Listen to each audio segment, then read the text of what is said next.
yeah, this wasn't too close to it. Yeah. Just getting over a cold.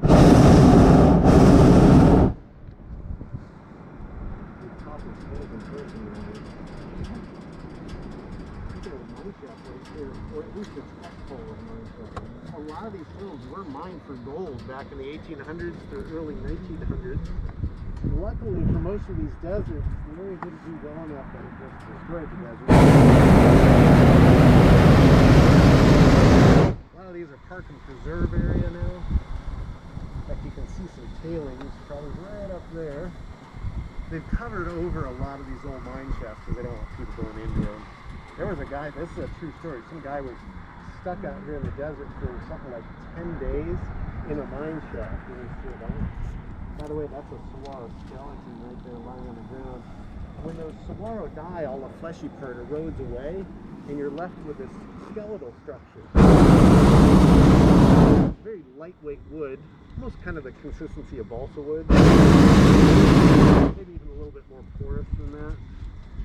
They're very desirable. A lot of people will collect those.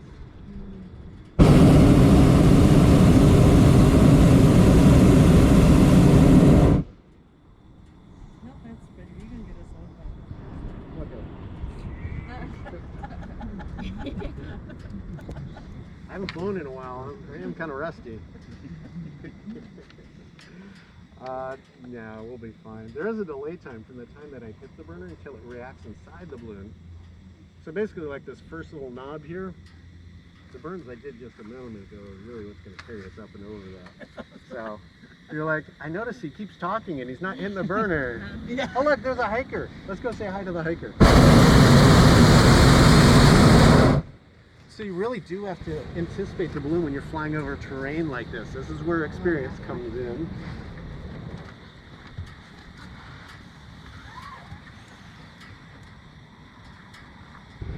I did mention I'm up here too, right? Yeah.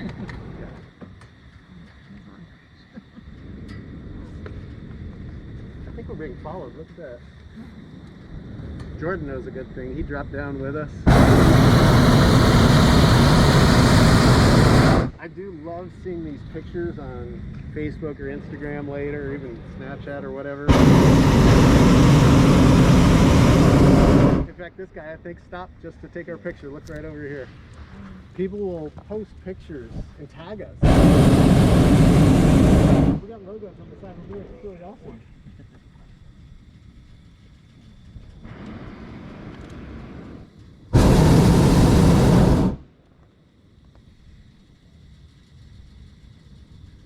Currently going north-northwest at about 3 miles an hour on the hill.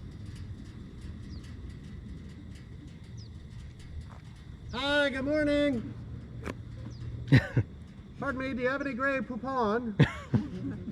Not a lot of people remember that commercial anymore. Sadly, I do. Folks are looking at me going, why is he talking about mustard? It's an old commercial. 2 Rolls Royces.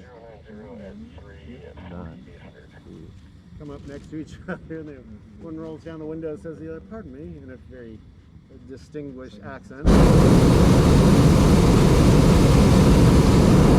Pardon me, do you have any Grey Poupon? I love this. Isn't this cool?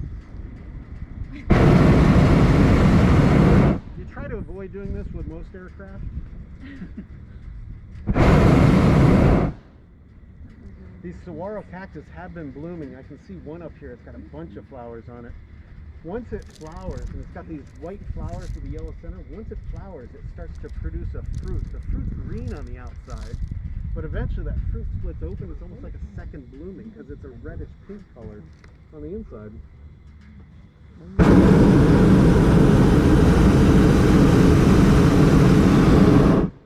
Keep moving throughout the flight. That will get you evenly done. You guys know our rotisserie chicken deals. If you're pointing at that house over there, that is a big, beautiful house. I'm not talking about the peach colored one, the one with the red roof behind it You don't realize how big it is. That's 2 stories. Oh my goodness. Because the slope of the train, you're only looking at the top story. The other side, there's 2 stories that have a beautiful overview to the west. The guest house, again, bigger than my house. Also in the backyard, they have this gigantic, what's it called, aviary. They used to have a lot of exotic birds back there.